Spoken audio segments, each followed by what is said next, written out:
नमस्ते दोस्तों, आज 30 जुलाई 2022 को मैं पूजा पोसवाल ये वीडियो शेयर कर रही हूँ। इस वीडियो का मकसद है कि जो वर्तमान स्थिति चल रही है उसका मैं आपको अवगत कराना चाहती हूँ। इस वर्तमान स्थिति में तलाक का मैटर चल रहा है मेरा। उस तलाक के मैटर में आप जानते हो कि मेरे पति Dhirendra Singh Poswal Schindler India private limited के मैनेजर पद पे एम्प्लॉई रहे हैं। उनकी सैलरी 1.5 लाख के लगभग है और इससे पहले वो कोने कंपनी ओटिस कंपनी जो कि एक्सीलेटर और लिफ्ट इंडस्ट्री से है, तो आप समझ सकते हो कि उनका वर्क प्रोफाइल किस तरह का है। और मैं उनकी पत्नी हूँ वर्तमान में और मेरा एक बेटा है 11 साल का।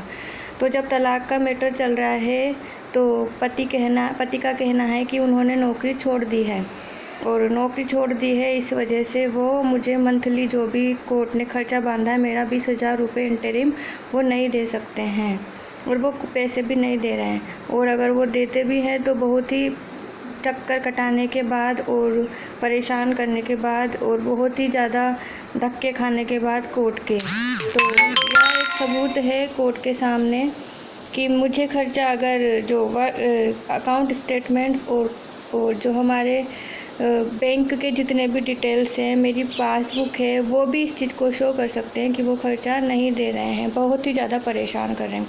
उसके बाद मुझे बच्चे के स्कूल की फ़ीस और घर का खर्च बहुत ही मुश्किल से मैनेज करना होता है।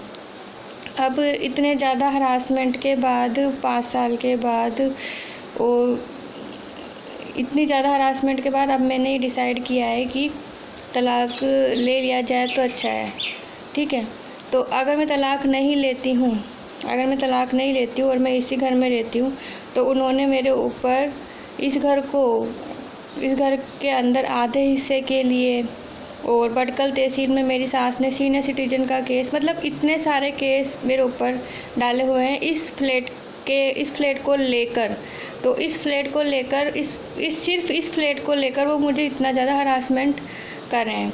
तो जब जैसे ही तलाक की बात आई है तो पति बोल रहे हैं कि सिर्फ मेरे पास देने के लिए अपनी पत्नी और बच्चे को एलिमनी के रूप में सिर्फ यह घर है और इसके अलावा मेरे पास कुछ है ही नहीं।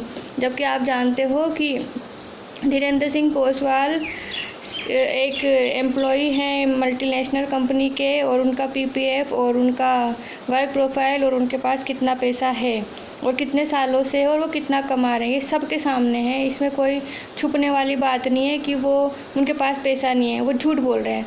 लेकिन और ये भी बात सबके सामने है कि सूबेदार मेजर महेंद्र सिंह जो मेरे ससुर हैं उनकी प्रॉपर्टी फुलवाड़ी गांव पलवल में कितनी है, कितने उनके खेत हैं पीपल के पेड़ के वहाँ, जो उनका फुलवाड़ी मोड़ पे जो उनका प्लॉट है और कितना उनका दादलाई प्रॉपर्टी है। मेरे चाचा ससुर 5 हैं और जो मेरी बुआ सास है और जो फुलवाड़ी वाले सभी लोग जानते हैं कि उनकी एग्रीकल्चर लैंड कितनी है। उसके बाद सभी लोग सक्षम हैं, देवर हो गया, ससुर हो गया, सभी। और जो फुलवाड़ी वाला घर है वो भी मेरी सास के नाम है। प्रॉपर्टी के मामले में कोई वो लाचार बेबस कोई भी नहीं है, ये बात सबके सामने है, इसमें कोई छुपने वाली बात नहीं है। मैं फरीदाबाद में ही रह रही हूँ और मेरा ससुराल भी यहीं पास में फुलवाड़ी में, वहाँ पर जाकर कोई भी देख सकता है कि सूबेदार मेजर महेंद्र सिंह कितना सक्षम है और धीरेंद्र सिंह पोसवाल कितना सक्षम है। उसके बाद भी तलाक देते समय ओनली उनके पास सिर्फ देने के लिए यह घर है। इस घर में भी सिर्फ इतना है कि इस घर को देने की बात भी आई तो फिर उसमें भी मैंने तो यही कहा था भाई कि मैं बेघर नहीं हूँ, मैं भिखारी नहीं हूँ, मैं अपने हक के लिए बोल रही हूँ। आप मुझे और मेरे बच्चे को जीवन जीने लायक आप दे दें तलाक के समय। और अगर तलाक नहीं देते हैं तो आप खर्चा भी तो नहीं दे रहे हैं, आप महीने का खर्चा भी नहीं दे रहे हो, आप कोई जिम्मेदारी भी नहीं निभा रहे हो और इतना दिखावा कर रहे हो कोर्ट में, तो अब ऑप्शन क्या बच गया। ठीक है, रही बात साथ रहने की, तो साथ रहने के लिए उन्होंने कुछ भी प्रयास नहीं कर रहे हैं ना। तो उन्होंने सेक्शन 9 के अंदर कभी भी एक बार ही बयान दिया है कि मैं साथ रहना चाहता हूँ, या एक बार भी उपस्थित होकर ये कहा है कि मैं घर बसाना चाहता हूँ। जो कहते ससुराल में ही रह रही हूँ, मैं कोई मायके में रह के तो नहीं केस लड़ रही हूँ, उनके घर में ही रह रही हूँ, खुद ही घर छोड़ के गए हैं। 23 मई 2019 को खुद ही 23 मई 2019 की लड़ाई झगड़े के बाद राजीनामा करके सैनिक कॉलोनी चौकी में खुद ही तो घर छोड़ के गए हैं। ये सबके सामने है, सारे सबूत सबके सामने हैं। लेकिन उसके बाद अब कह रहे हैं कि साथ रहने का तो साथ रहने में मैंने स्टेटमेंट दिया है कि मैं उनके साथ रहना नहीं चाहती। अरे भाई, मैं तो शुरू से ही बोल रही हूँ कि मैं क्यों रहूँगी इनके साथ, इतना मारपीट इतना हरासमेंट होने के बाद मैं उनके साथ क्यों रहूँगी। ये तो बात बिल्कुल क्लियर है कि मैं तो रहना नहीं चाहती और ना रह सकती हूँ, ना कोई ऑप्शन बचा है साथ रहने का। तो अब मुझे इस चीज़ पे दबा रहे हैं, मुझे इस चीज़ पे ब्लैकमेल कर रहे हैं कि तुम ही साथ रहना नहीं चाहती। अरे भाई, मैं तो पहले से बोल रही हूँ मैं तुम्हारे साथ रहना नहीं चाहती, लेकिन तुमने कब कहा कि तुम साथ रहना चाहते हो। केवल केस डालने से और केवल वकील केस डाल देगा तो उससे ये जाहिर हो जाता है कि तुम साथ रहना चाहते हो। कोर्ट के सामने सिर्फ ये दिखा हुआ है कि बस मैं साथ रहने का नाटक कर रहा हूँ, साथ रहना चाहता हूँ। और जैसे मैंने तलाक के लिए बोला तो ठीक है, हाँ मैं तो तलाक देने के लिए भी तैयार हूँ। अब वो तलाक देने के लिए तुरंत तैयार हो गया, उसने एक बार भी हाँ जी ना जी कुछ मैं साथ रहना चाहता हूँ कुछ भी नहीं किया। अब तुरंत के तुरंत हाँ जी भाई मैं तलाक देने के लिए तैयार हूँ। एक तरफ क्या डाल रखा है कि मुझे बेटे की कस्टडी चाहिए, बच्चे के लिए मुझे मिलने की विजिटिंग राइट्स चाहिए। जैसे तलाक की बात है, ठीक ठीक ठीक, बच्चा भी तुम ही रख लो पूजा, तुम ही पाल सकती हो, बच्चा ही मेरी जिम्मेदारी है। और तलाक के लिए भी तुरंत राजी हो गया। अब बताओ, मैं मतलब ये चीज़ें तो कोर्ट के सामने हैं, सब प्रूफ हैं, सब बिल्कुल क्लियर हैं, और उसके बाद अपने आप को अच्छा साबित करने का कितना दिखावा है। अब तलाक की बात जब आई तो एलिमनी की बात है तो मेरे पति बोलते हैं बस देने के लिए मेरे पास सिर्फ ये फ्लैट है, इस फ्लैट में भी आधा हिस्सा मेरी माँ का है और आधा हिस्सा मेरा है। तो इस फ्लैट की कॉस्ट है 35 लाख रुपये, उसमें से मैं 17.5 लाख रुपये दे सकता हूँ और तलाक ले लो। ठीक है, तलाक मैं अब कोर्ट के चक्कर काटूं, है ना, या फिर उनके सामने भीख का कटोरा लेके खड़ी हो जाऊं कि मेरे कटोरे में पैसे डालो, मेरे कटोरे मेरे बेटे का हक डालो। या तो मेरे पास ये ऑप्शन है, या फिर रोज़ कोर्ट के धक्के खाती रहूँ, ना तो मुझे महीने का खर्च मिल रहा है, ना मैं कुछ कर पा रही हूँ। पढ़ी लिखी होने के बाद भी मुझे मेरा हरासमेंट के अलावा मुझे कुछ भी नहीं मिल रहा कोर्ट से, ओनली हरासमेंट हरासमेंट हरासमेंट। और इस घर को लेके इतना ज़्यादा बवाल चल रहा है, इस वाले फ्लैट को लेके, तो मुझे कोर्ट से मिल क्या रहा है और अब मैं करूँ क्या, जो यहाँ रह के मुझे क्या होगा मेरे बेटे का, मेरे फ्यूचर। तो इस वजह से चलो ठीक है तलाक हो जाता है। तलाक के बाद भी 17.5 लाख 17.5 लाख में भी बोलते हैं कि आधा बेटे के नाम एफडी कर दूंगा। और आप लोग जानते हो कि एफडी, अगर मेरे पति एफडी करते हैं 9 लाख रुपए की, 9 लाख रुपए की अगर एफडी होती है तो एफडी का होल्ड किसके पास रहेगा, पति के पास। बच्चा माइनर है तो मैच्योर कब होएगी वो, 18 साल में। 18 साल में वो कभी पैसे निकाल सकता है। नॉमिनी कौन होगा, पति। तो 17 लाख में से कितने पैसे दिए उन्होंने, 8 लाख। बाकी पैसे कहाँ गए, खुद ने एफडी करवा दी बेटे की और अपने अब होल्ड उनके पास है। और दिखावा, पूजा को मैंने दिए 17 लाख, मेरे पति का दिखावा क्या है, पूजा को दिए मैंने 17 लाख और कहने को पूजा को दिए 17 लाख, लेकिन असलियत क्या है, पूजा को दिया 8 लाख, बाकी 9 लाख क्या हुआ, एफडी करा दी बेटे के नाम। अब वो बेटे को भी नहीं मिले ना मुझे मिले। अब वो 18 साल बाद क्या स्थिति होगी वो देगा नहीं देगा, कितना हरासमेंट करेगा बच्चे का, क्या होगा, वो सब झूठ।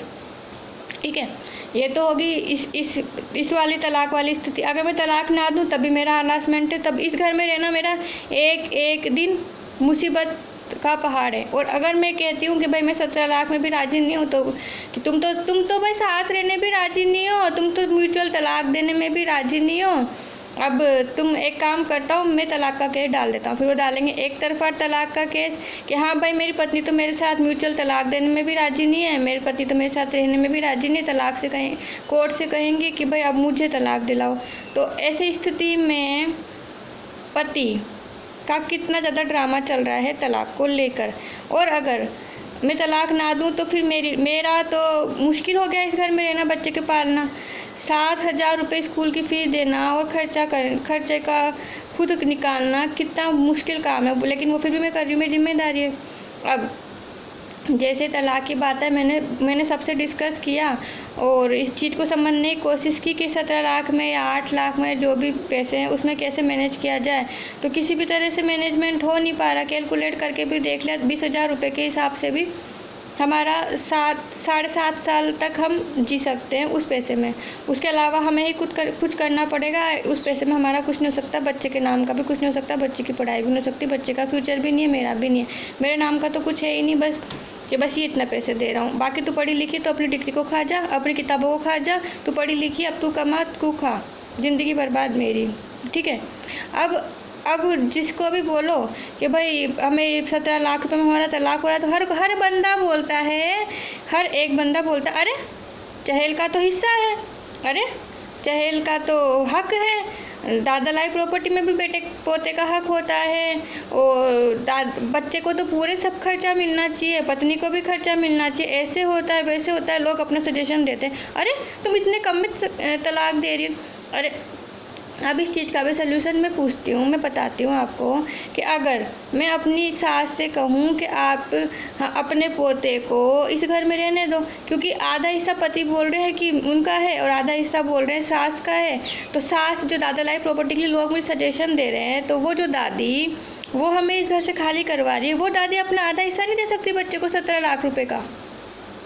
दादा लाई प्रॉपर्टी के नाम पे आधा हिस्सा भी नहीं मिल सकता इस घर में, तो फिर हम इस घर में रह लेंगे, ठीक है। फिर आप खर्चा तो दे रहे हो ना 17 लाख रुपए, लेकिन नहीं, सिर्फ 17 लाख रुपए के लिए सिर्फ उस जसवंती देवी, वो जो दादी बने फिरती है, वो जो दादा बने फिरते हैं, सूबेदार मेजर महेंद्र सिंह, उनकी असलियत सबको पता है, उसके लिए हमें ये घर खाली करना पड़ेगा, क्योंकि हमें वो भी नहीं मिल रहा है। फुलवाड़ी वाला घर, खेत खलियान और जो भी इनकी प्रॉपर्टी है और जो भी इनके पास है वो सबके सामने है। मुझे स्त्रीधन कितना दिया गया, मेरे साथ क्या क्या हुआ, वो भी सबके सामने, उसमें कोई छुपी वाली बात तो नहीं है। लेकिन जो लोग ये सजेशन दे रहे हैं कि चहल का तो हिस्सा है, चहल का तो हक है, लेकिन वो एक बात ये बताएं कि ज़बरदस्ती कैसे हिस्सा मांगे। मेरा बेटा क्या भीख का कटोरा लेके खड़ी हो जाए दादा दादी के सामने कि दो दो दो दो दो, अभी भी कोर्ट के चक्कर काट रहे, बाद में चक्कर काट रहे। अरे भाई, जो 20,000 रुपये घर का खर्चा नहीं दे रहा, जो अपना दादा दादी हमें 17 लाख रुपए के लिए पोते को घर से निकाल दें, वो क्या भविष्य में अपने पोते को कुछ देगी या वो देना चाहती है? बताओ, आपको सोच के दिखाओ, सोच के देखो इस चीज़ को कि जो लोग इस सजेशन दे रहे हैं कि ये हिस्सा है, वो हिस्सा है, ऐसे होना चाहिए, वैसे होना चाहिए, इतना इतना इतना इतना मिलना चाहिए, यूँ होना चाहिए, तेरे को तो इतना गोल्ड चढ़ाया था, ऐसे करिए वैसे करिए। जरा वो ये बात सोच के पता ना कि जो दादी हमसे ये घर खाली करवा रही 17 लाख रुपए के अपने हिस्से के लिए, वो दादी क्या भविष्य में अपने बच्चे को कुछ देगी, पोते को? किस हक के लिए बोल रहे हैं? मुझे किस चीज़ के लिए सजेशन दे रहे हैं लोग? दादी को कोर्ट में आके चहल पूछता है कि दादी मुझे अपना हिस्सा दे दो, इस घर में आधा हिस्सा पापा का है, आधा हिस्सा आपका है, आप आधा हिस्सा मुझे दे दो। दादी बोली नहीं नहीं नहीं, मेरे घर से निकलो। चहल पोसवाल को इस घर से निकालने के लिए दादी ने 17 लाख रुपए की कीमत नहीं समझी। तो उस दादी से अब आगे बच्चा, मेरा बेटा या उसका पोता क्या कटरा लेके खड़ा हो जाए अपने पिताजी के सामने? पूरी ज़िंदगी वो भिखारी बन के अपना हक के ऊपर ही निर्भर रहे, या खुद अपने ऊपर विश्वास रख के काम करे? ऐसे लोगों से क्या मांगे हम? या कोई और मेरी जगह और कोई और लड़की होती तो भी ऐसे लोगों के सामने कब तक अपना समय बर्बाद करे और कब तक इनसे भीख मांगे? अगर किसी पत्नी को 13 साल बाद पति अलग भी कर रहा है तो कम से कम जीने लायक कुछ तो देगा। हमारी कीमत उन्होंने 17 लाख रुपए लगाई है, तो अब इसमें भी क्या मैं इसमें दुखी हो जाऊँ, रोने लग जाऊँ, चीखने लग जाऊँ, परेशान हो जाऊँ और कह दूँ कि नहीं नहीं नहीं नहीं नहीं, चलो ठीक है, अब हम भिखारी बन के तुम्हारे से मांगते हैं कि तुम और दो जी और दो जी। अरे वो दे ही नहीं रहे ना, उनकी नीयत ही नहीं है देने की। ये तो सबको पता है कि शिंडलर इंडिया प्राइवेट लिमिटेड का जो एम्प्लॉई है वो अपनी नौकरी छोड़ के बैठा है कि उसे कुछ देना, कि मैं उसको कुछ देना ना पड़े। ये तो सब दिखावा है ना, सबको पता है ना। सूबेदार मेजर महेंद्र सिंह के पास कितनी प्रॉपर्टी है, जसवंती देवी के पास कितने गहने हैं, कितनी उनकी प्रॉपर्टी है, सब कुछ सबको पता है। अब इसके बाद क्या हम पूरी ज़िंदगी उनके सामने भीख का कटोरा मांगते रहें? उससे हमारी ज़िंदगी निकल जाएगी। मेरा बेटा अगर उनसे हक अधिकार के लिए उनके सामने भीख का कटोरा मांगता रहेगा क्या हमेशा? लोगों इसे उल्टे उल्टे सजेशन क्यों दे रहे हैं? ऐसे लोगों से क्या मांगे हम, बताओ? जो प्यार से देने कोई राजी नहीं उसका क्या, उससे ज़बरदस्ती मांगते रहें क्या हम? ऐसे पिताजी का क्या करें हम? ऐसे दादी का क्या करें हम? ऐसे लोगों को छोड़ के ऐसे लोगों से अलग होना सबसे अच्छा उपाय है। ऐसे लोगों से बिल्कुल दूरी रखो, ऐसे लोगों से कोई मतलब नहीं। सारे संसार को पता है कि वो कितने पैसे वाले हैं, कितने संपत्ति वाले हैं, किस लायक है। उसके बाद भी इतना दिखावा, इतना चालाकी। तो अब ऐसे लोगों से क्या रोती रहूँ, परेशान होती रहूँ, अपने बेटे को भिखारी बना के रखूँ पूरी ज़िंदगी उनके सामने, या अपने बेटे को इस लायक बनाऊँ, विश्वास इतना बेटा अपने बेटे को इस लायक बनाऊँ कि उसको विश्वास हो कि वो भी कमाई कुछ खा सकता है, या दादा दादी की संपत्ति पे, दादा दादी के हक पे या पिताजी के सामने भिखारी मांग के खड़ा बना रहेगा क्या हमेशा? अपने बेटे को हमेशा यही सिखाऊं कि पिताजी के सामने भीख का कटोरा लेके खड़ा हो जा, वही देंगे तेरे को, या फिर नहीं दे रहे तो ठीक है मत दे, खुद कमाएगा खुद खाएगा। अपने ऊपर विश्वास करना सिखाओ। अपने बच्चे को क्या सजेशन दूं, अपने बच्चे को क्या शिक्षा दूं मैं एक माँ होने के नाते कि नहीं पिताजी ने हक नहीं दिया, दादी ने हक नहीं दिया और तेरे को बेदखल कर दिया, तेरे साथ ये कर दिया बेटा, अब तू वो तेरे दुश्मन है, अब तू उनसे नफरत कर, अब तू ज़िंदगी में कुछ करने लायक ही नहीं है, अब वो नहीं दे रहे तो तू कुछ नहीं कर सकता। अरे जो नहीं दे रहे तो मत देने दो, उनके कर्म उनके साथ है। पूरी ज़िंदगी इस घर में रह सकते हैं क्या इस प्लेट में, या इस प्लेट में रह के भी वो खुश रह लेंगे हमें निकाल के? भगवान तो देख रहे हैं ना, सब कर्मों का फल है ना।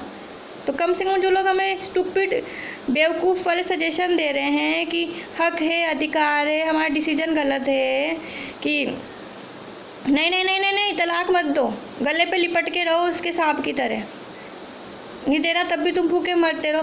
अरे हमें पता है हमें कितनी परेशानी हो रही है, तो ये जो बेवकूफ़ी वाले हमें सजेशन ना दें और मेरे बेटे को हक अधिकारों के नाम पे भिखारी बनने की सजेशन भी ना दें। उसे मजबूत बनना चाहिए, अपने ऊपर विश्वास रखना चाहिए और ऐसे पिताजी से दूर रहना चाहिए। जो पिताजी सिर्फ मैं तुमसे प्यार करता हूँ, मैं तुमसे प्यार करता हूँ, और सब अभी कोर्ट के सामने on the paper, on the file सब कुछ है, इसमें कोई झूठ नहीं है। मैं वीडियो बना के इस चीज़ को 30 जुलाई 2022 को सबके सामने सबूत के रूप में कह रही हूँ। पूजा पोसवाल, जिसको भी मेरी बात गलत लगे वो आके किसी भी समय चेक कर सकता है, और अगर मेरी बात गलत हो तो ये बात पे कमेंट ऑन है, आप कहीं भी किधर भी जाके इस बात की पुष्टि कर सकते हैं कि मैं बात बिल्कुल सत्यता के साथ कह रही हूँ कि इतना ज़्यादा हकों का, अधिकारों का हरण हो रहा है। कर्तव्य हमने कितने पूरे किए हैं सबके सामने। ऐसे लोगों को जल्द से जल्द छोड़ देना सबसे अच्छा, सबसे बेहतर समाधान है। धन्यवाद।